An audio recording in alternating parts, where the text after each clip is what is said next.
Il n'y a pas d'autre endroit dans le monde qui lui ressemble. Ce n'est pas aussi raffiné que les autres villes touristiques italiennes. Elle a des bordements rugueux et une ambiance brute avec certaines des personnes les plus amicales au monde. Le spectacle le plus captivant à Naples est la vie réelle elle-même, et les Napolitains en sont les stars.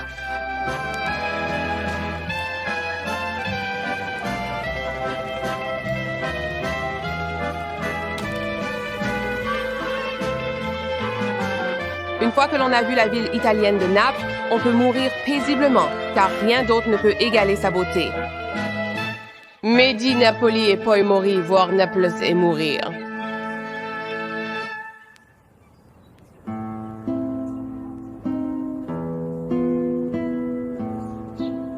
Il semble qu'à un moment de l'histoire, tout le monde voulait une part de cette belle et folle ville. Les Grecs furent les premiers à arriver, puis les Espagnols, qui se sont installés pendant une période notable, avant que Naples, quelque peu à contre-cœur, ne devienne une partie de l'Italie unifiée. Mais une chose est sûre, cette vue a toujours appartenu et appartiendra toujours à Naples elle-même.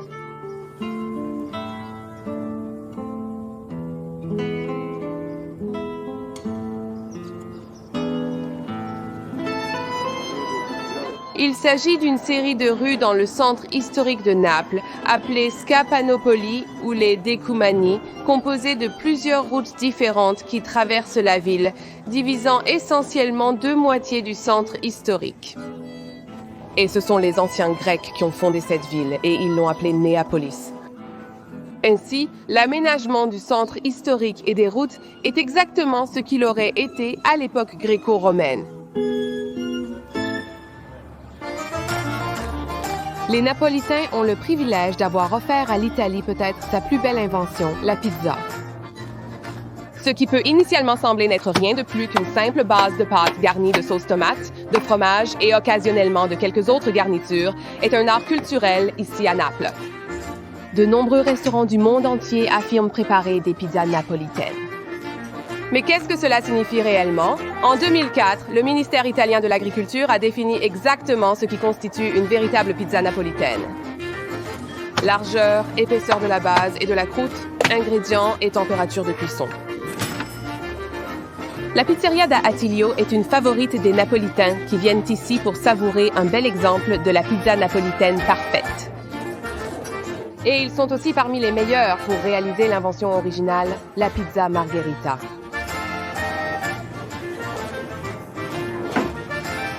L'histoire raconte que la raison pour laquelle on l'appelle une pizza margherita est parce qu'elle est nommée d'après la reine Margherita de Savoie. Elle était donc la femme du roi Umberto. Et peu de temps après l'unification de l'Italie en 1861, elle est venue à Naples. Et le chef Raffaele Esposito a eu pour mission de lui préparer une pizza très délicieuse. Alors, il a décidé de rassembler du basilic, de la mozzarella et de la tomate, toutes les couleurs du drapeau italien, rouge, vert et blanc. Et elle a adoré. Donc, ils l'ont appelée pizza margherita. Je pense que plier ensemble pourrait être la meilleure façon. Incroyable! Si peu d'ingrédients et la combinaison donne la nourriture la plus incroyable.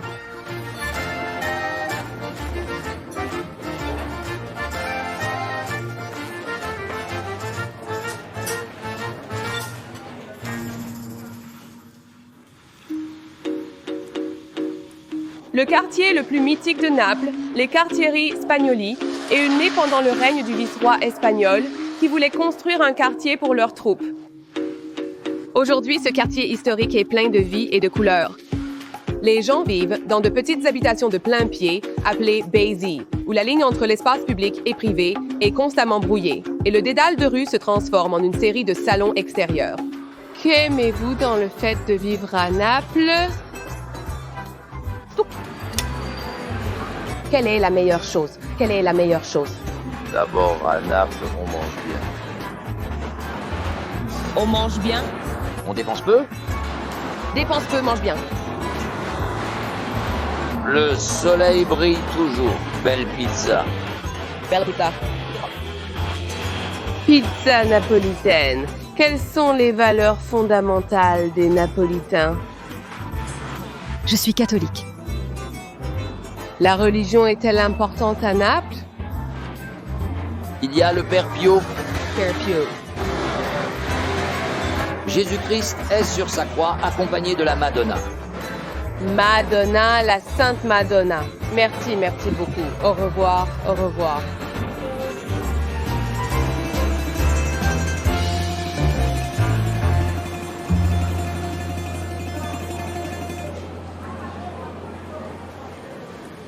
Où vas-tu? Où vas-tu? Où vas-tu? Que veux-tu? Quoi? Lequel? Qu'est-ce que tu dis? Les Napolitains parlent beaucoup avec leurs mains, ayant des façons uniques de s'exprimer. Ils demandent « Où vas-tu ?» par des gestes.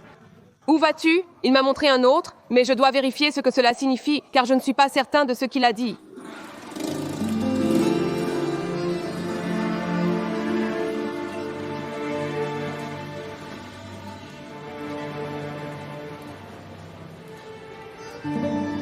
Qu'est-ce que tu aimes vivre à Naples? Naples, c'est tout pour moi.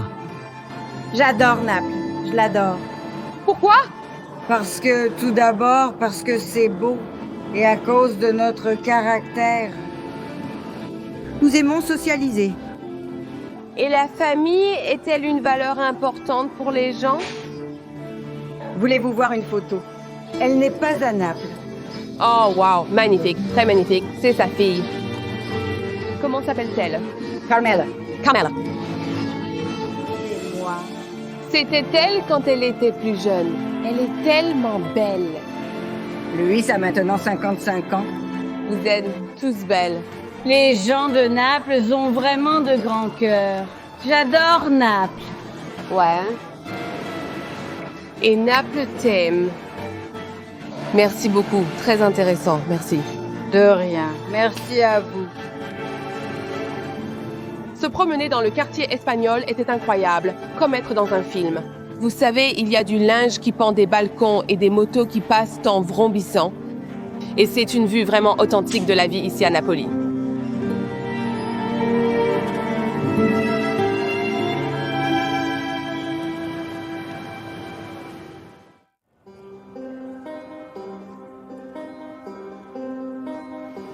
Ce que beaucoup de gens ne savent pas à propos de Naples, c'est qu'elle a le plus grand nombre d'églises au monde.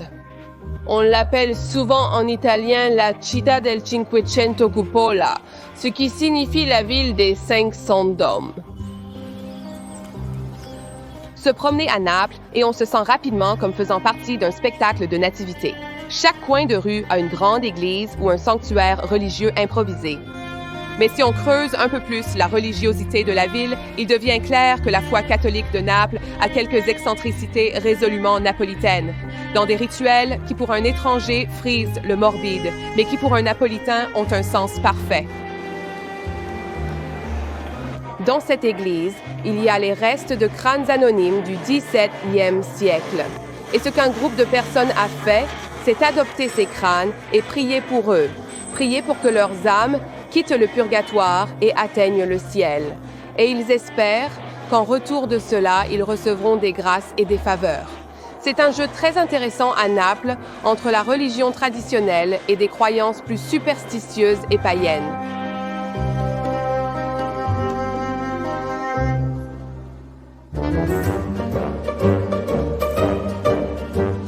Les traditions de Naples sont profondément enracinées à la fois dans la superstition et la religion, à tel point qu'elles s'entremêlent et deviennent difficiles à distinguer, et il y a une rue célèbre dans le centre historique qui illustre ce jeu apparemment bizarre. Dans cette boutique en particulier, vous verrez beaucoup de figurines d'emblèmes et de symboles traditionnels de superstition et de ce qu'ils croient être de la chance. Il est très intéressant de voir comment les figurines porte-bonheur sont parmi les figures religieuses traditionnelles.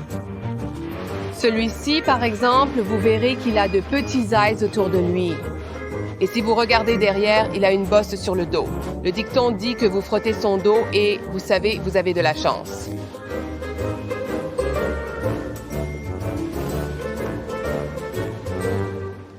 Une autre croyance superstitieuse ici à Naples est que si vous frottez le nez de Pulcinella, qui est une figure très populaire dans les spectacles de marionnettes napolitains, cela vous portera chance.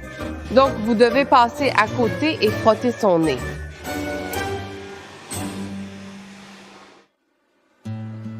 Rione Senita est un quartier historique de Naples et était un lieu de rencontre entre la vie et la mort, car il était utilisé comme site d'enterrement à l'époque gréco-romaine.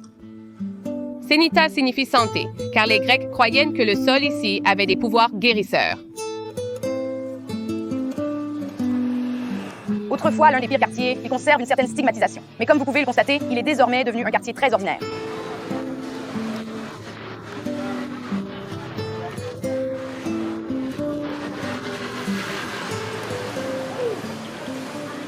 Ce sanctuaire a été fait par les gens du quartier. Les gens veulent un sanctuaire personnel où ils peuvent aller et vénérer le saint ou la madone spécifique qu'ils vénèrent dans leur maison ou famille spécifique. Et généralement, ils font un vœu au saint ou à la madone, comme « Si tu me fais guérir du cancer, je mettrai en place un sanctuaire et je prierai pour toi tous les jours. » Et donc, ils croient un peu que s'ils vont et qu'ils vénèrent un peu, Ouais. ils rendent leur respect. Ouais. Ils recevront en contrepartie des faveurs et des grâces. Ouais, exactement. La religion à Napoli, c'est vraiment mélangé avec les superstitions des gens et notre croyance dans la sorcellerie, en gros. Genre napolitain, alors, ouais. C'est un peu superstitieux. Ouais, exactement. Diriez-vous que la raison pour laquelle les gens de Naples ont adopté la religion, puis les croyances superstitieuses, a à voir avec les événements tragiques, comme tout au long de l'histoire de Naples?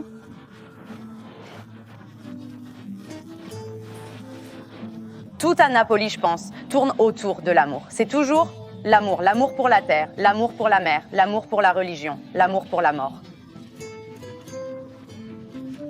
Comme dans d'autres pays ou dans d'autres cultures, la mort est quelque chose dont on doit avoir peur. Ici, nous n'avons pas peur de la mort. Nous croyons qu'après la mort, vous devenez comme les fantômes de votre maison, vivant éternellement. Tout repose sur l'amour, même le fait d'avoir ce sanctuaire ici. Les gens ont une profonde croyance, pas seulement en Jésus ou la Vierge Marie. C'est leur passion. Ils l'aiment profondément. Oui, tout est une question d'amour. Comme par exemple, le personnage le plus vénéré à Naples est la Vierge Marie, parce que la Vierge Marie est une mère et tout le monde ici aime sa mère à la folie. Donc la famille ici, Oui, est vraiment important. oui, c'est mortellement important. Considérez-vous la famille comme l'une des valeurs fondamentales des gens d'ici? Oh, oui, certainement.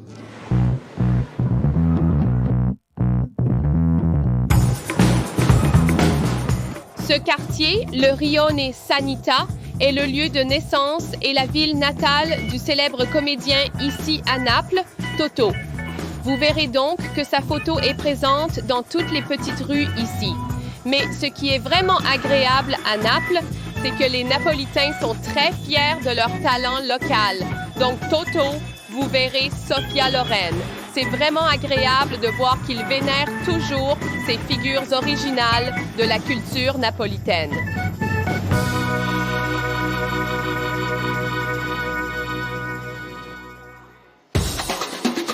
Dans le quartier espagnol, on trouve un sanctuaire impressionnant dédié à Diego Maradona, le légendaire footballeur. Il a commencé à jouer pour Napoli à une époque où Naples traversait une période vraiment difficile, quelques années après le tremblement de terre de 1980, et la ville était très déprimée.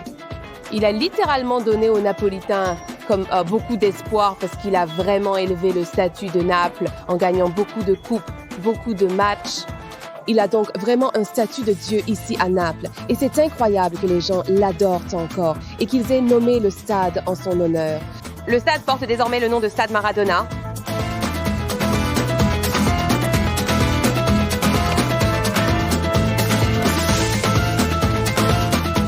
Il est clair que le football est au cœur et à l'âme de Naples et il y a un bar dédié à Maradona dans le centre historique.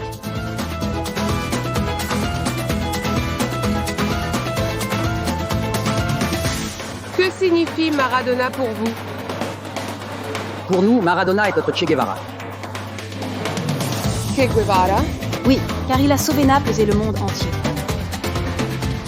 Et qui est maintenant le footballeur le plus populaire à Naples, proche de Maradona ou pas? Non.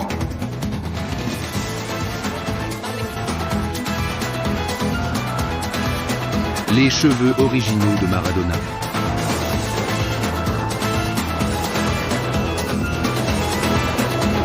Dieu du football.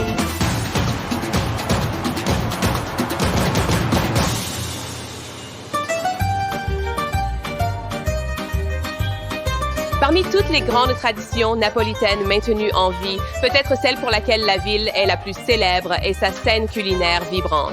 Même les Italiens du Nord conviennent que les meilleurs plats du pays sont servis dans la poêle bouillante de Naples. Le dimanche, nous avons 2 liturgies, d'accord. La première, nous allons à l'église le matin. La deuxième, la plus importante aujourd'hui, nous nous asseyons à table et nous mangeons. Toute la famille se réunit et nous mangeons, et nous mangeons, et nous mangeons, et nous mangeons. Donc, nous commençons vers 2 heures à Napoli et nous ne savons pas quand nous finissons, jusqu'à ce que la nourriture soit terminée. Wow! Une grande partie de cette nourriture est composée de fruits de mer. Donc, vous ne pouvez pas venir au marché de Pingaseca sans prendre un cuopo. Cuopo. Cuopo? Non, dis-le correctement, cuopo. Cuopo. Bravo. Qu'est-ce que cuopo? En gros, c'est un panier. Un panier. Du papier, puis on y met tout ce qui est frit. Frit à la friteuse. Le cuopo est généralement servi avec des fruits de mer. Wow! Un mélange de fruits de mer, le meilleur qui soit. Oh! Nous faisons frire tout. Et le résultat est ceci. Cuopo! Bravo. Cuopo. Tu es déjà devenu napolitain, bravo! Le plus drôle, c'est qu'à Naples, nous faisons frire tout. Nous faisons frire les enfants, nous faisons frire tout. Les enfants? Bambino? Bien sûr, nous faisons frire tout. Oui, tout, bien sûr. Pourquoi y a-t-il une tradition de la friture profonde? Une tradition des régions où ils ne sont pas très riches. Vous faites frire pour de nombreuses raisons. Vous faites frire pour donner du goût. Je donne toujours cet exemple. Vous faites bouillir une pomme de terre, pas de goût. Mais vous faites frire une pomme de terre. Goût, très savoureux. Frite, la meilleure chose au monde, si vous me demandez.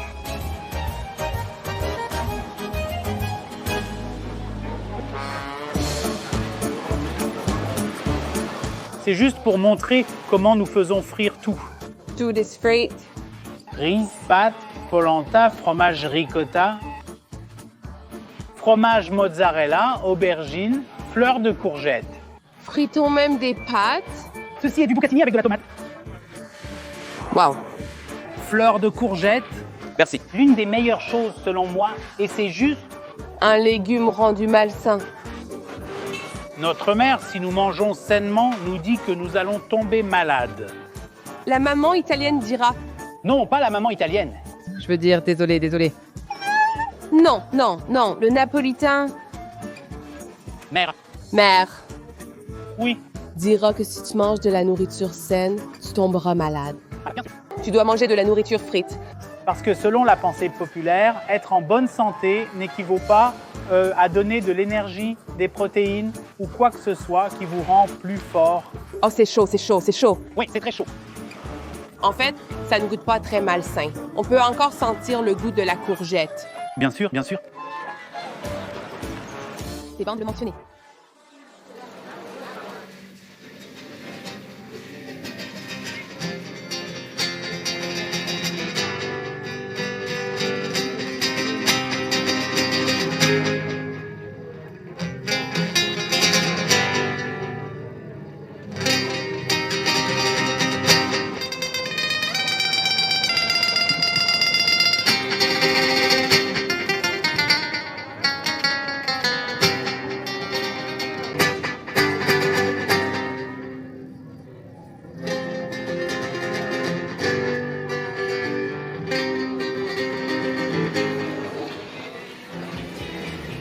À la maison, à Napoli, nous ne pouvons jamais construire un bon four avec des briques. Donc, traditionnellement, la margherita, nous ne la mangeons que dans la pizzeria. Nous sortons. À la maison, notre arrière-grand-mère, elles ont eu l'idée de prendre une poêle, de mettre de l'huile et de faire frire la pizza. Donc, c'est devenu la seule manière authentique que nous avions chez nous pour manger notre pizza. Pizza fritta. Pizza fritta. Le bébé naîtra bientôt ici. Regarde. Regardez le maître Emmanuel comme il est bon pour frire cette pizza. Voici une vraie pizza napolitaine faite maison. Regarde le résultat ici. Ouais. Bravo!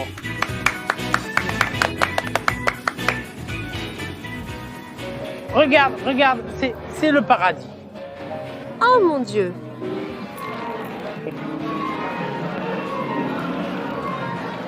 C'est vraiment bon. Comment ça te plaît? Très bien. Pizza frite.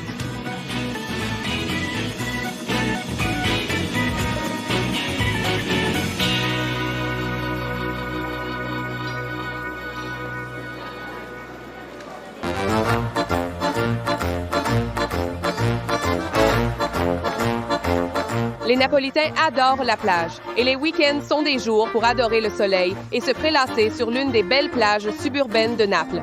Dans le style typiquement napolitain, vous trouverez tout le monde, des familles élargies aux groupes d'amis et aux amoureux, profitant de ce pèlerinage côtier pour prendre le soleil et se baigner dans la mer Méditerranée.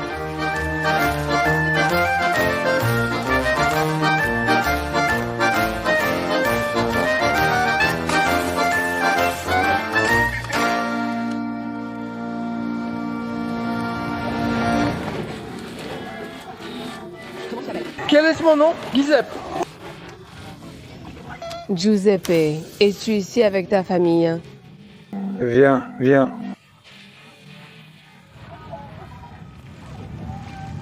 Neveu et arrière-nièce. Bonjour, je suis Kero. Kiro. C'est ma petite fille. Le grand-père. Tu es le grand-père? Je suis grand-père. Je suis le grand-oncle. Beaucoup de soleil, le meilleur de Naples, le soleil, la mer. Le soleil, la mer. Tu manges bien. Macaroni pizza. C'est très chaud cependant. Très chaud, mais il y a la mer. Tu es heureuse. Est-ce ton ami? C'est mon oncle. Et quel est ton nom? Antonio. Antonio. Roberto e Giovanni. Roberto, Giovanni, Antonio, Roberto. Kiro, Giuseppe.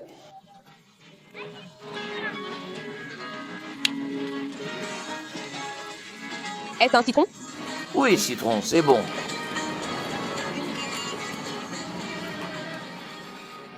Il fait froid, il fait froid.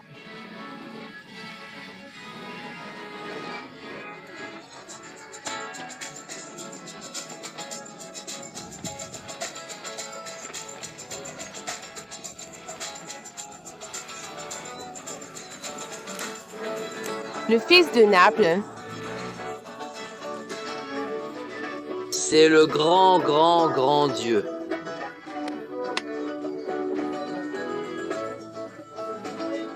Numéro 1. Le premier amour à Naples est le football.